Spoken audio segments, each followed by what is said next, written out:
Highclere Castle, the real Downton Abbey, is one of the most beautiful places I know.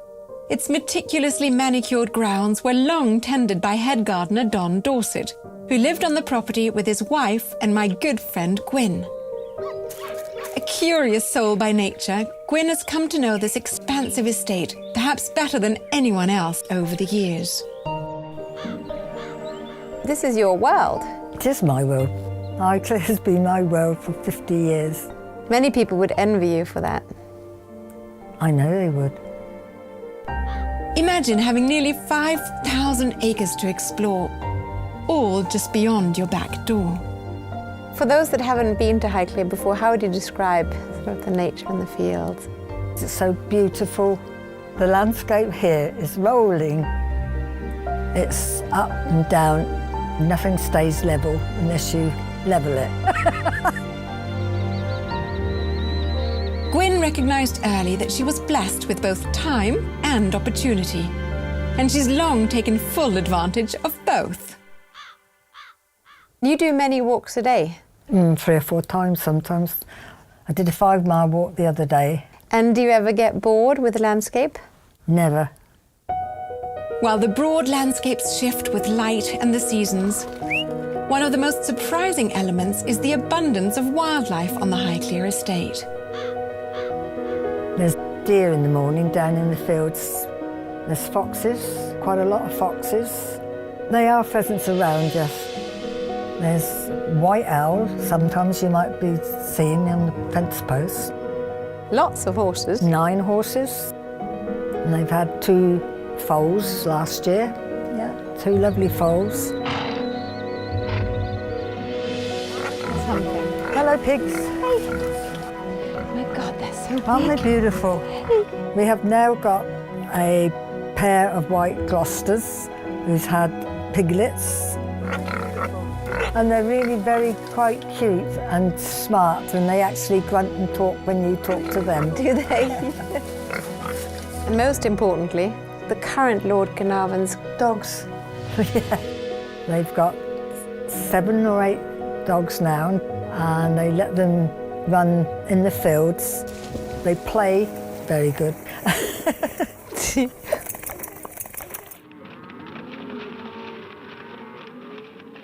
There used to be more livestock on the estate.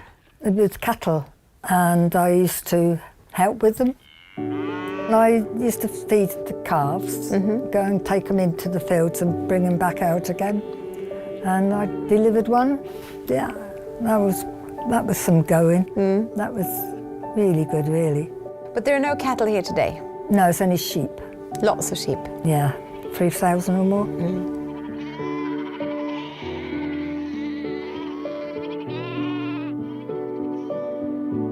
You've served how many earls? 3.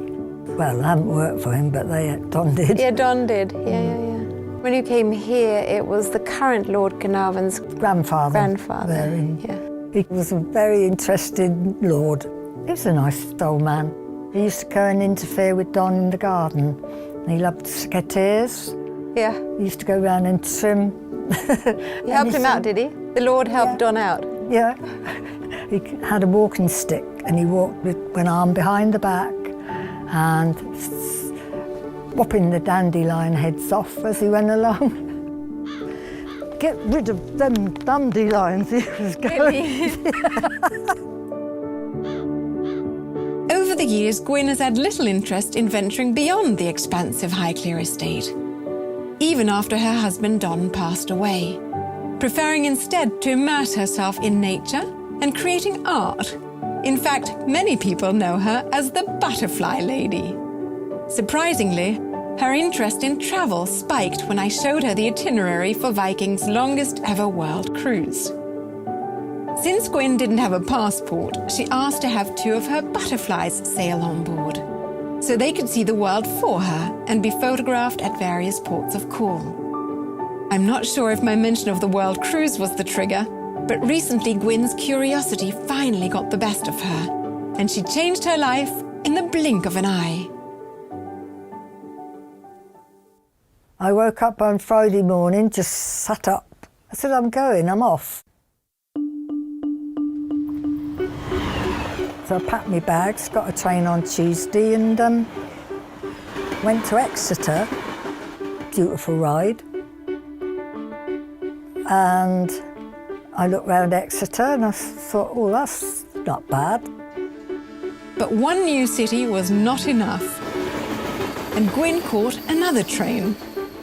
Went from Exeter the same day down to Plymouth. Okay.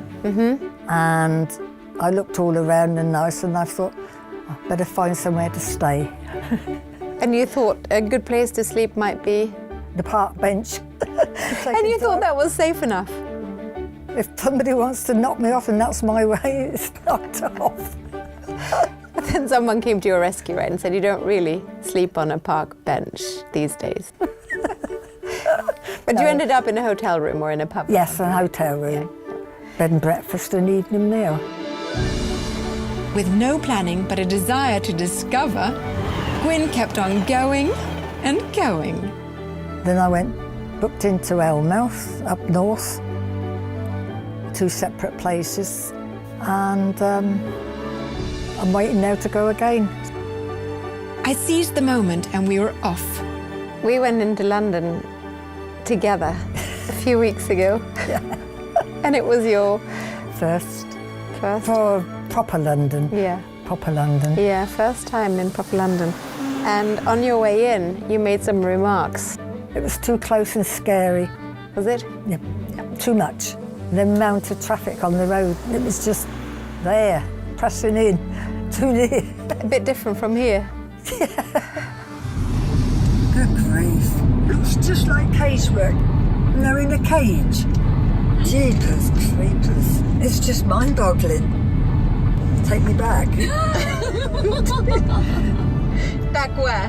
Home to Highclere. I'm not used to seeing people looking like they're caged in when I've got so much freedom here.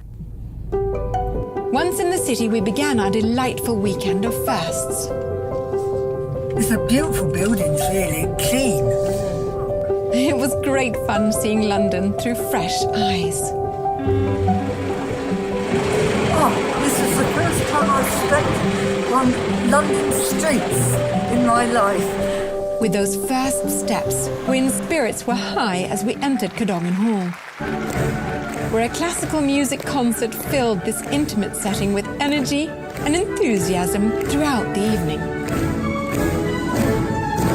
Conducted by noted composer and another friend, Debbie Wiseman, the performance was sponsored by Viking and was being filmed to be shown later on board Viking ships.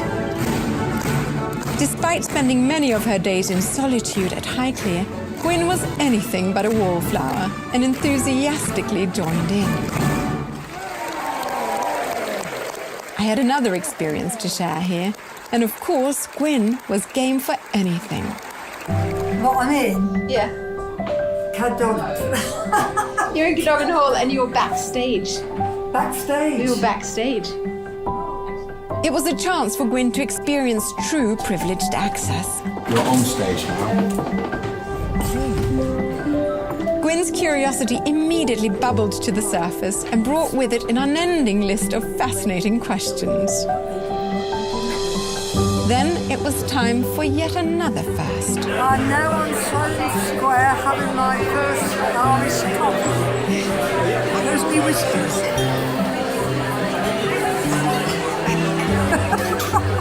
And of course, we couldn't forget Gwyn's handmade butterflies. Rose and George have had a wonderful evening at the concert at Sloane Square. Before closing the day, we took in a bit of the city by night.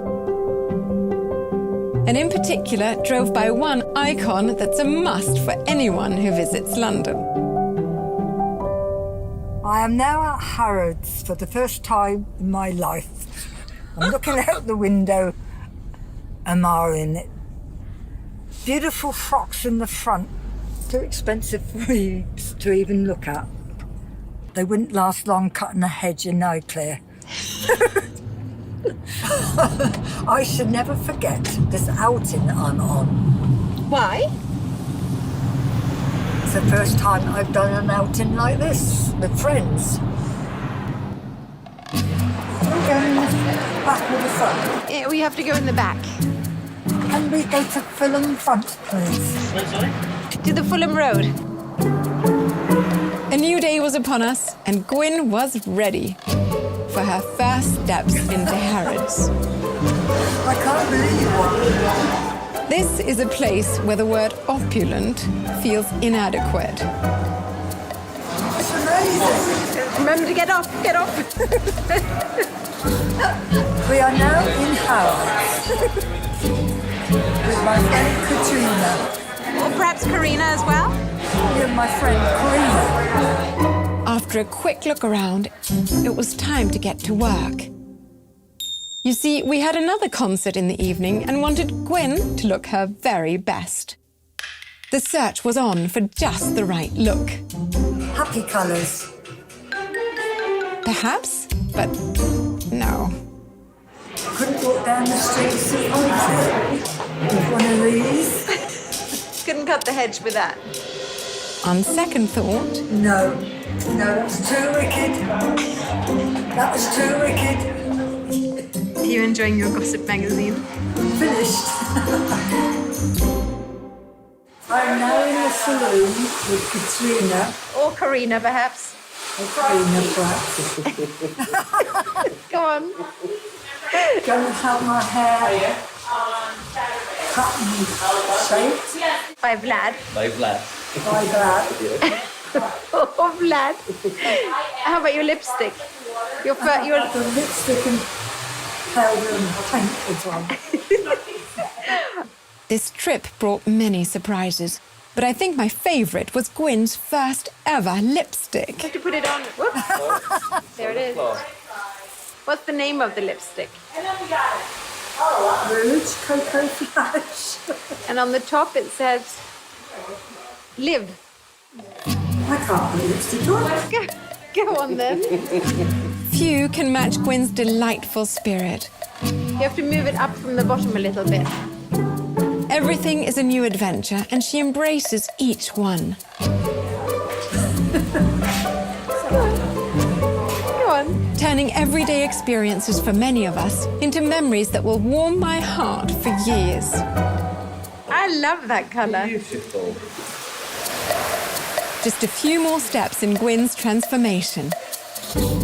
With a cut here and a snip there, Vlad stepped in to work his magic and deliver a masterpiece. Wow. Wow. Vlad. Is that Gwen or Gwyn?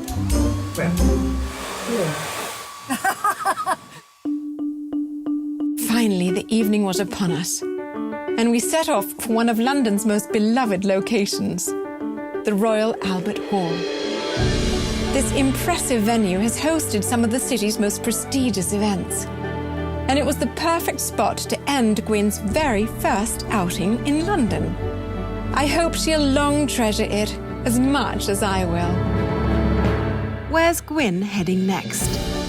It's difficult to predict. In fact, after hearing Gwyn's story, Viscount Brookeborough, a high-ranking member of the House of Lords, who was also Lord-in-Waiting to Queen Elizabeth II for over 20 years, invited Gwyn for tea at the house. And, after a tour, presented to Gwyn a beautiful porcelain basket with a bespoke butterfly and Viking design, handcrafted by the world-renowned Irish porcelain maker Belique. Others who were captivated by Gwyn's story include those within our Viking family. Marcia and Dave, both avid Viking explorers, felt compelled to meet Gwyn for themselves and managed to do just that during their Viking experience at Highclere Castle. Marcia often sends beads to help Gwyn make more wonderful butterflies, and they remain good pen pals to this day. We had the pleasure of inviting Gwyn on board to share in the celebration of the Viking Venus naming ceremony, where Anne Diamond was the ship's godmother. After being escorted on board by the captain, wearing his own Gwyn butterfly, new friends were made and old friends were able to laugh about nearly falling into the pool, with Viscount Brookeborough wearing his very own Gwyn butterfly. Not long after that, Gwyn had her second visit to Classic FM Live at the Royal Albert Hall, where she met Xander Parrish, one of my loveliest friends, and one of the world's most renowned ballet dancers, who gave Gwyn an uplifting moment to last a lifetime. Gwyn had another opportunity to enjoy the thrills of London when she attended the premiere of Downton Abbey, A New Era, in Leicester Square, where I also had the good fortune of joining the real cast of Highclere Castle with the fictional cast of Downton Abbey. Gwyn walked the red carpet with her own star power, and of course, a kaleidoscope of butterflies around her neck.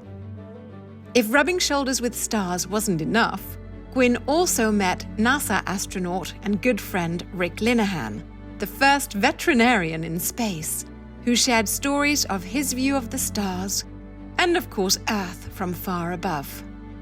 And in tribute to Gwyn's quest for discovery, the same butterflies that have already travelled the world on behalf of Gwyn on board a Viking World cruise, the back-to-back butterflies, Margot and Bertie, will be going on their most ambitious endeavour yet when my partner Rod takes them with him on his expedition to ski the last degree to the South Pole.